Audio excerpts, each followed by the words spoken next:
Get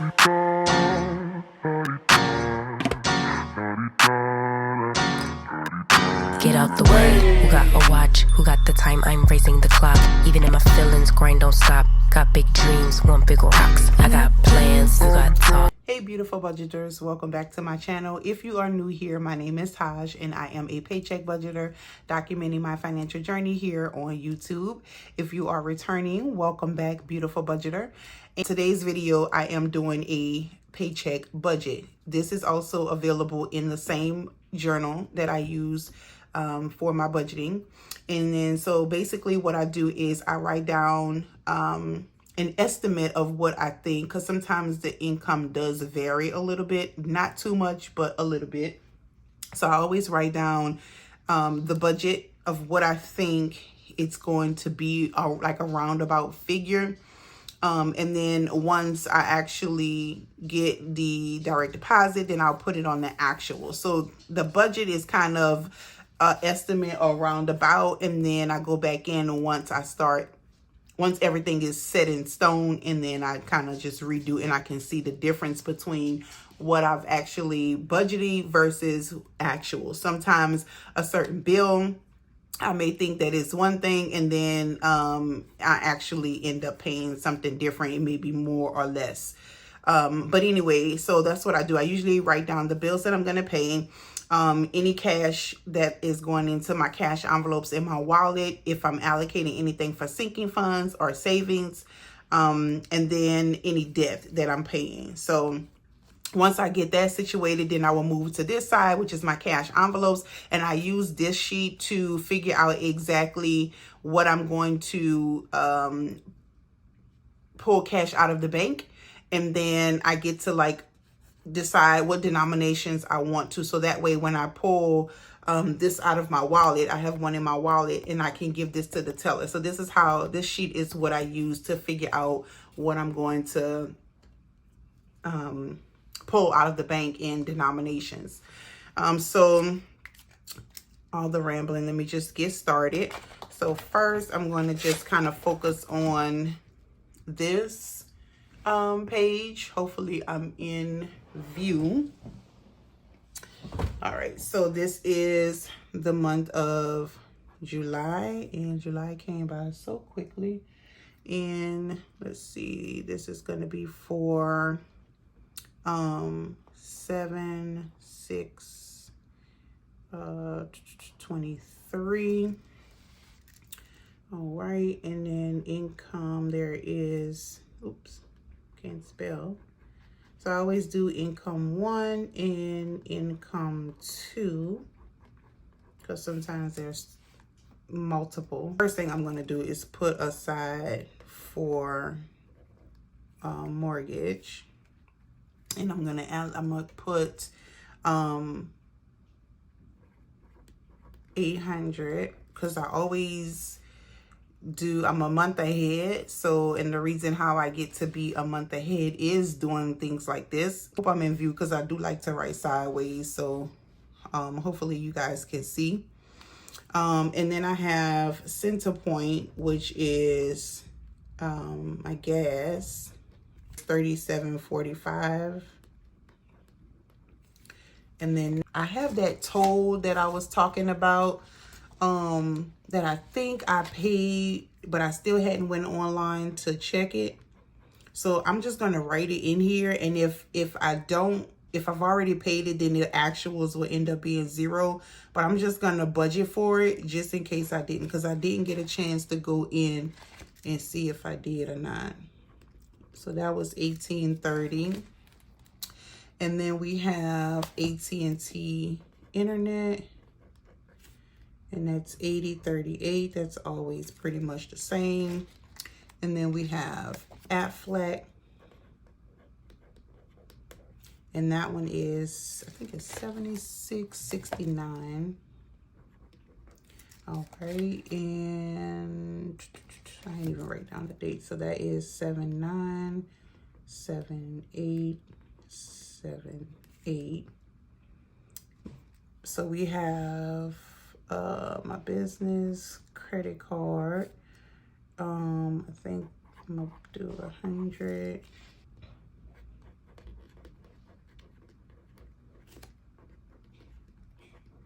All right, and then I think that's it. All right, so I'm gonna add this up. So that's 800 plus 37.45, 18.30, 80.38, 76.69, and 45, and that's 1,057.82. Let me make sure I did that right. 800 plus 37.45 plus 18.30.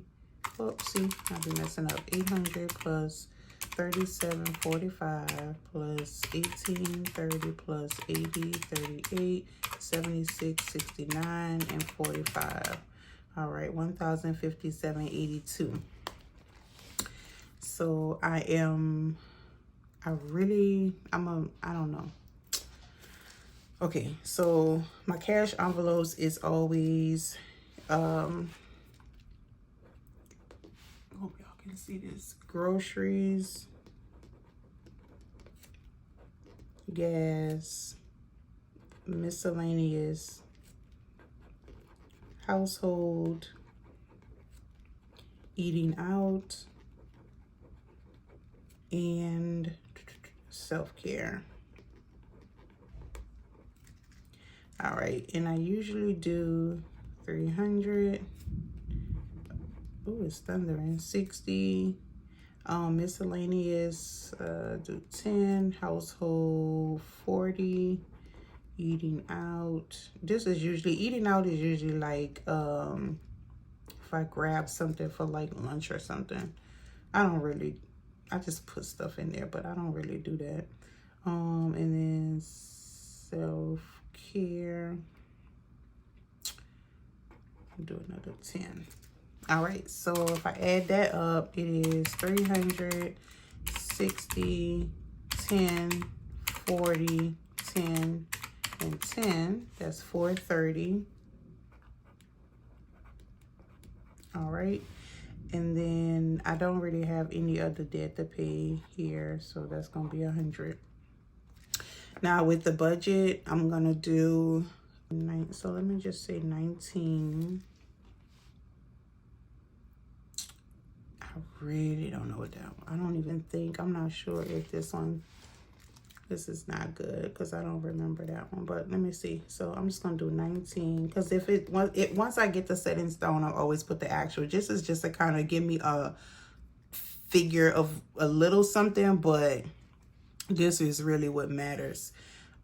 So if we had 19, so let's just say 1900 minus 1,057.82, so that would leave 842.18. And then, so that's what I would have left. And then I would subtract the cash envelopes. So 842.18 minus 430, which is what the cash envelopes are. That would leave me with 412.18. And remember, we're trying to do a zero-based budget, which means each dollar is accounted for. I'm going to figure out what sinking funds I'm going to contribute to, because I have, let's see, I have car maintenance, and I don't always contribute to every one of them every pay period, but I'm just writing them out so that I could decide which one. Because like I said, I'll budget for something, or I'll say I'm going to do it one way and then I end up doing it a different way. So, but I'm just going to write them all out. So I do car maintenance, do Georgia, I do, that goes here, 52-week challenge, and that's going to be $32. All right, so I have the school, I have King, 3 challenge. So we'll do 2023 challenge. And then with the 2023 challenge, You have rows of 20, rows of 23s, and so each time you can put whatever you put in the envelope is what you basically is what you shade in, and by the time you finish, it's $688. And if you, as a bonus, if you want to do the title, then you'll end up with $731. And this is just a small savings challenge that you could do just to have a little extra to allocate somewhere else after you finish the challenge, or you can start it all over again. So we're going to contribute to this challenge this time. And so I'm going to do, two 23s. So that's going to be $46 is what I'm planning on doing, but that could change. Car maintenance, I usually put 15, 10, 20, and 15. All right, so we have 15, 10, 20, 15. So that's 60. And then we have 32 and 46, and that's 78. All right, so we're left with 412. So 412 minus the 60 equals 352 minus 78, and that's 274 minus the 100, and that's 174. So what I'm going to do is take that 174 and I'm going to put that in leave that in the account as what I call a buffer. So a buffer is an amount that you're going to leave over in your account that's not allocated for, and that's just in case anything unexpected happens, or you just so happen to have to swipe your card. So if you want to leave a buffer every pay period, you can leave a buffer, and that buffer doesn't really have a purpose other than any overage or unexpected, right? So if you have to swipe your card unexpectedly, you have a buffer, because mind you, you're doing a zero-based budget, which means every dollar is accounted for. Basically, you're accounting for every single dollar, whether it be going into a savings or going into a sinking fund, whatever it is, but you're making sure that you're allocating, you're telling your money where to go instead of wondering where it went. Okay, so here is just kind of like an overall. So I'll write the 1900, which is the income, bill total, which is 1057.82, and then cash envelopes for 30 minus sinking funds, which is 660, minus savings total, which is 78, minus the debt, which is 100, and then I should be left with the 174, which is the buffer. Mind you, once I get my actual income and know exactly what it's going to be, this will change. I already know now, as I was adding this last one up, I realized this is going to change because I forgot about something that I didn't put in here. So in my next video, when you see me do a recap and an actual, you'll probably see the difference in the scratching off, because sometimes I do that. But once, usually, so what I do is my cash envelopes, my sinking funds, and savings is what I usually transfer over here. And then because that is cash that I'm actually taking out and putting it into my cash envelopes and saving challenges. And so that's what I use this sheet for, to write down my categories, which would be, you know, what it's going to, what envelope is going to in the amount. And then I get to go in on this side and put exactly what type of denominations I want, so that I can transfer it over to this and give to the teller, so that when I come back and do my cash stuffing, I have what I needed. So if you are interested in this journal, it is offered on my website at www.tajbeauty.com. It is under the beautiful journal section of my website. So you definitely can get this, as well as some savings challenge envelopes and A7 wallets. So that's it for this video. Thank you so much for watching. If you like this content, please give me a thumbs up and subscribe to the channel. Also comment down below, let me know what you thought about the video and what type of strategies that you use in your budgeting, or what type of ideas that you got from this video that you can incorporate in your budget. And until next time, I'll see you guys in the next video. Bye, budgeters.